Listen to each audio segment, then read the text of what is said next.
আসসালামু আলাইকুম, সবাই কেমন আছেন? আজকে অনেক দিন পরে আবারও আরেকটি ব্লগ নিয়ে হাজির হলাম। আর আজকে ব্লগে থাকবে কিভাবে আম দিয়ে আমসত্ত্ব বানাবো আর আমের আচার বানাবো। তো আজকে আমরা নানির বাড়িতে চলে আসলাম। কারণ হচ্ছে নানির বাড়িতে একটা আম গাছ আছে আর অনেক আম হয়। আর আমাদের বাড়িতেও আছে, তবে এইগুলো দিয়ে আচার বানানো সম্ভব না, কারণ অল্প আম তো তাই।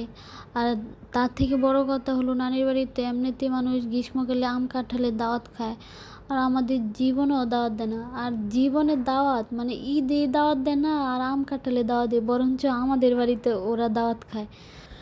যাই হোক, মজা করলাম। আর যদিও মজা, তারপরে সত্যি কথা, কোনো সময় আম কাঁঠালের দাওয়াত পাই না। এখন হয়তো ঈদের দাওয়াত দেয়, কারণ হচ্ছে বাড়িতে এখন কেউ থাকে না, ঈদে সবাই একটু থাকে তার কারণে আর কি। আর তাছাড়া এমনিতে সবসময় আসা যাওয়া খাওয়া দাওয়া সবারই হইতেছে, তাই আর কি এত দাওয়াত ছাওয়াত হয় না আমাদের মধ্যে। তবে আজকে আমি বললাম এটা, কারণ হচ্ছে তারা যদি আবার আমার কথা শুনে দাওয়াতটা দিয়ে দেয়, কারণ আমার ভিডিও আমার নানির বাড়ির মানুষ তো দেখে, তাই বললাম আর কি। আর এদিকে হচ্ছে অনেকগুলো আম পেড়ে আনলাম। একটা আম আমার নানির বাড়ির গাছে না, সবগুলো আম আমাদের গাছেরই। যদিও আমাদের বাড়িতে এত আম নাই, তবে আমাদের বাড়ি থেকে অনেক দূরে জমি আছে, ওইখানে আবার আম গাছ আছে। ওইখান থেকে আবার আমার আব্বা এত আম পাইরা আনছে, আর আরও অনেক আম আছে। তো আমি এইগুলো নিয়ে বসলাম কাটার জন্য, আর ওইদিকে আমার মাও বসছে কাটার জন্য। তো আমি কাটতেছিলাম, মানে এত শক্ত আমগুলা, কাটতেই পারতেছিলাম না। তবে আমি যেগুলা মাঝখান দিয়ে মানে কাটতে পারি ওইগুলো সব আচারের জন্য রাখতেছিলাম, আর যেগুলো কাটতে পারি না ওইগুলো সবগুলো আমসত্ত্ব বানাবো, কারণ সিদ্ধতে দিলে এমনিতেই সব সিদ্ধ হয়ে যাবে, তখন বিচি এমনিতেই বের হয়ে যাবে। আর আমের আচার বানানোর জন্য বিচিটা বার করার জন্য এইভাবে কষ্ট করতে হইতেছে। যদিও আমি পারি না, তবে আমার মা আবার এদিকে দেখেন অনেকগুলা কেটে ফেলছে, আর খুবই তাড়াতাড়ি কাটতেছে আমার থেকে। আর মারা তো আসলে একটু বেশি পারে সব, কারণ হচ্ছে তারা এমনিতেই পারে সব কিছু। আর এদিকে হচ্ছে অনেক কাজ রেখেও মানে দানের কাজ করতেছে, তার মধ্যে আমার আবার এইসব কাজে সাহায্য করে দিতেছে। কারণ হচ্ছে আমি তো আবার চলে যাব, সেই জন্যই আর কি এই আমগুলো তাড়াতাড়ি করে মানে আচার বানিয়ে তারপর নিয়ে যাব, সেই জন্য একটু কাজটা করতেছিলাম আমরা। তো এদিকে হচ্ছে দেখেন কত সহজে কেটে ফেলতেছে, আর আমি একটা মানে কাটতেই পারতেছিলাম না, এত শক্ত ছিল। আর আমার মা খুব সহজে দেখেন কেটে ফেলছে। শুধু আমের আচার খাওয়া আর আমসত্ত্ব খাওয়া মানে যত সহজ, তার সাথে করাটা অনেক বেশি কঠিন। তো এখানে আমরা হচ্ছে মানে আমসত্ত্ব বানানোর জন্য কিছু আম কেটে নিলাম, এইগুলা হচ্ছে এখন সিদ্ধ করব। আর তাই এটাকে মানে পরিষ্কার করে এখন সিদ্ধর জন্য বসায় দিলাম মাটির চুলায়। এখন আমার আমগুলো সিদ্ধ হয়ে গেছে, আর এটাকে আমি এখন ঠান্ডা করে নিব। আর ঠান্ডা করে তারপর এটাকে একটা চালুন দিয়ে তারপর এটাকে চেলে নিব, আপনারা কি বলেন জানি না। আর এখন আমি এটা ঠান্ডা করে নিলাম, যদিও এতটা ঠান্ডা হয় নাই, কারণ হচ্ছে আবার রোদ চলে যাবে, কারণ এমনিতেই 10টায় বেজে গেছে, কারণ রোদে দিতে হবে আবার আমসত্ত্ব বানিয়ে, তাই আর কি তাড়াহুড়া করতেছিলাম। তো আমরা এখন এটা চেলে নিব, যদিও এটা গরম ছিল তাই এটাকে চামচ দিয়ে এটা চেলে নিচ্ছি।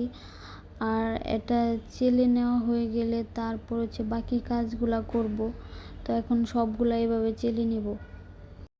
আর আজকে আমরা অনেক বেশি আমসত্ত্ব বানানোর জন্য আম নিয়েছি, তার জন্য মানে একটু সময় লাগবে সব কিছু করতে। তো এখন এদিকে দেখেন আমরা চেলে নিতেছি, তো অনেক সুন্দর হইতেছে আর কি, এটা একটু দেখালাম। তো এখানে সবগুলো এখন এভাবে চেলে নিলাম। আর এখন হয়তো এখানে দেখা যাচ্ছে অল্প, আসলে অল্প না। আর এখন দেখেন একটা কড়াইয়ের মধ্যে সবগুলা ঢেলে দিতেছি, আর এটাকে সবগুলা এখানে কড়াইয়ের মধ্যে দিয়ে একেবারে সব মশলা দিয়ে তারপর চুলায় নিয়ে যাব। তো এখন আমি এখানে কি কি মশলা দিব এটা আপনাদেরকে দেখাবো। আমি এখানে আগে থেকে মশলাগুলো রেডি করে রাখছিলাম, আর এখানে হচ্ছে মরিচের গুঁড়া, ধনিয়ার গুঁড়া, তারপর হচ্ছে হলুদের গুঁড়া, রসুন, তারপরে দারচিনি, এলাচ এগুলার গুঁড়া, মানে মোট কথা হচ্ছে মাংস রান্না করতে যা যা মশলা দেন এগুলা দিবেন। আর এত কিছু লাগে না, মানে একটু জাল দিলেই হয়, বা মরিচের গুঁড়া, কারণ এর জাল না দিলেও পারবেন, যার যার ইচ্ছা আর কি। আর এভাবেও আমসত্ত্ব চিনি আর লবণ দিয়ে জাল দিলেও হয়ে যায়। আর আমি একটু আসলে স্পেশালি মজার জন্য এত কিছু দিই।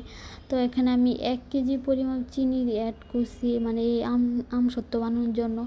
অনেকে হচ্ছে টক খায়, এত চিনি লাগে না, আর আমরা আসলে একটু মিষ্টি খাবো, তার জন্য বেশি চিনি দিলাম। আর লবণের পরিমাপটাও একটু বেশি দিবেন, কারণ আম তো যতই মিষ্টি থাক আর টক থাক, তারপর লবণ অবশ্যই অনেক বেশি লাগে। আর আমার আমগুলো এত বেশি টক ছিল না, দেখতেই পাচ্ছেন যে অনেক পাকা। আর পাকা আমের আমসত্ত্ব কিন্তু অনেক বেশি মজা।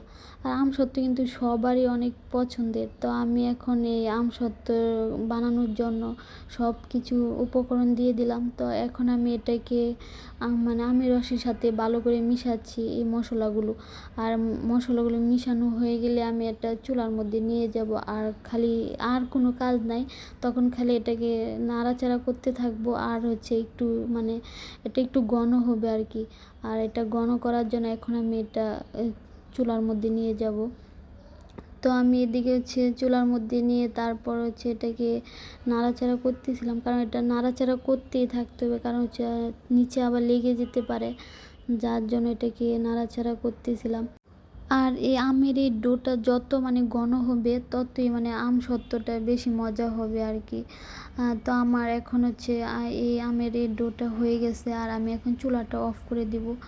আর মানে এটা এত গরম, মানে এটা এত গরমটা তবে রোদে দেওয়া যায় না, তো আমি এটা কিছুক্ষণের জন্য মানে ঠান্ডা করে নিব ফ্যানের নিচে দিয়ে। আর আমার তো তাড়াহুড়া, তার জন্য মানে একটু তাড়াহুড়াই করতেছিলাম। এটা যদি আরও ঘন হতো তাহলে আরও সুন্দর হতো আর কি। তো আমি এখন চুলাটা অফ করে দিব, আর হচ্ছে এটা তুলে নেব। এখানে আমের ডোটা কম দেখা যাচ্ছে, এর কারণ হচ্ছে আমি কিছু মানে রোদে দিয়েও দিছি, কারণ হচ্ছে আমাকে এখানে কেউ ভিডিও করে দেওয়ার মতো কেউ ছিল না। আর এত গরম ছিল, আমার নিজেরও খারাপ লাগতেছিল, তার জন্য মানে তাড়াহুড়া করে আগে কাজটা সারলাম। আর এখন একটু শুধু আপনাদের দেখানোর জন্য যে কিভাবে এখন এটাকে মানে ডালার মধ্যে করে রোদে দিলাম।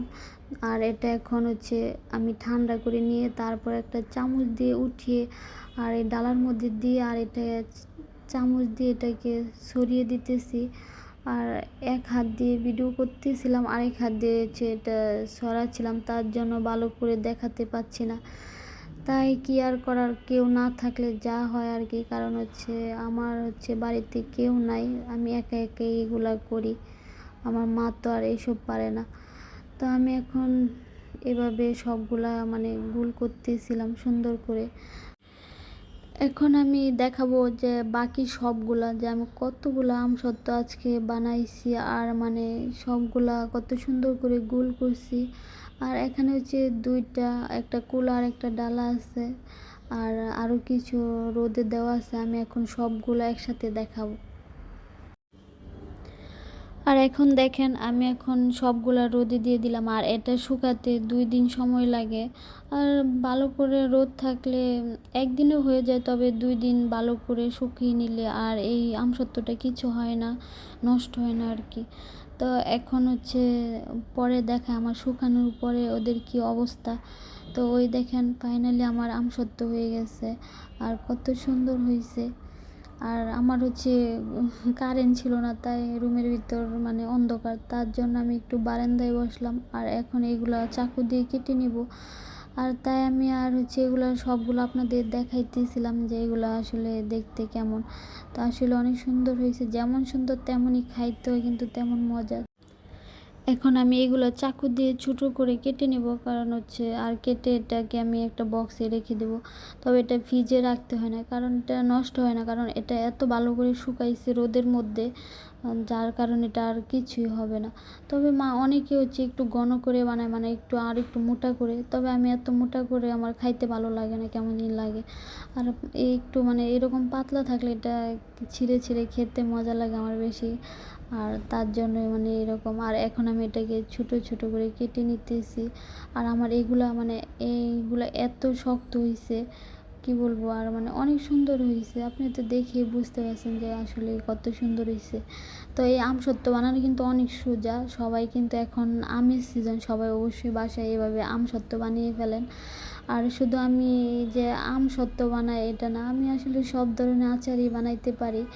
তবে আমার কাছে এর মধ্যে আমের আচার আর আমসত্ত্ব এই দুইটি অনেক বেশি পছন্দের, তাই একটু বেশি করে আমসত্ত্ব বানালাম। আর আমার বোনও মানে অনেক বেশি পছন্দ করে, তার কারণে এত আমসত্ত্ব বানানো আমাদের। তবে আমের আচার থেকে মানে সব আচার থেকেই মানে আমসত্ত্বটা আসলে সবার অনেক পছন্দের, তাই আর কি। আর এদিকে দেখো এখন সব এভাবে কেটে নিলাম, আর এখন হচ্ছে আমের আচার বানাবো। তার জন্য হচ্ছে ওই কিছু আম মানে সিদ্ধ করতেছিলাম। আর মূলত সিদ্ধ করার কারণ হচ্ছে যাতে করে আমি কাঁটা চামচ দিয়ে ভালো করে এগুলা মানে কেচতে পারি, কারণ কাঁচা আমগুলা কেচতে একটু বেশি কষ্ট। আর এখানে যেহেতু অনেক আম, তার জন্য একটু হালকা সিদ্ধ করে নিলাম। তবে এটা কিন্তু আবার বেশি সিদ্ধ করা যাবে না। তো আমি এটা সিদ্ধ করে এখন কেচতেছি। আর তারপরে হচ্ছে এটাকে রোদে দিয়ে একটু শুকিয়ে নেব, কারণ এখন তো এটা সিদ্ধ হয়ে গেছে, তার কারণে পানি ঢুকে গেছে ভিতরে। তার কারণে একটু পানি রোদে দিয়ে শুকিয়ে তারপরে আবার এটাকে আচার বানাবো। তো আচার বানানোর জন্য প্রথমে হচ্ছে সরিষার তেলটা গরম করে তারপর এর মধ্যে একটু রসুন বাটা আর হচ্ছে একটু মানে মরিচের গুঁড়া, তারপরে ধনিয়া, মানে ওই আমসত্ত্ব বানাতে আমি যা দিলাম এগুলা দিয়ে একটু নাড়াচাড়া করে, আমগুলা দিয়ে একটু চিনি দিয়ে তারপর এটাকে নাড়াচাড়া করলেই হয়ে যাবে। তো আমি আসলে সবটুকু আমার দেখানো সম্ভব না, কারণ এত পরিমাণে গরম ছিল, যার কারণে আমি ভিডিও করতে পারি না। আরেকজন থাকলে হয়তো করতে পারতো, তো আমি মানে দেখাইতে পারতাম কীভাবে আচারটা বানিয়েছি। যদিও আমি বলে দিয়েছি এভাবেই করে ফেলবা সবাই। তো এখন দেখো আমার আচারটা কেমন হয়েছে, আসলে অনেক মজা হয়েছে, দেখেই তো বুঝতে পারছো। আসলে খাইতে পারলে আরও বেশি বুঝতে পারতাম। যদিও সবার দাওয়াত আইসা পড়ো, আর সবাই আজকে কিন্তু কমেন্ট করে জানাবা আমার এই আমসত্ত্ব আর আচারটা কেমন হয়েছে। আর সবাই আমার চ্যানেলটাকে সাবস্ক্রাইব করবা আর আমার জন্য দোয়া করবা। সবাই ভালো থাকবা, সুস্থ থাকবা, বেশি বেশি করে আমার জন্য একটু দোয়া করো, কারণ আমি একটু অসুস্থ। সবাই ভালো থেকো, আল্লাহ হাফেজ।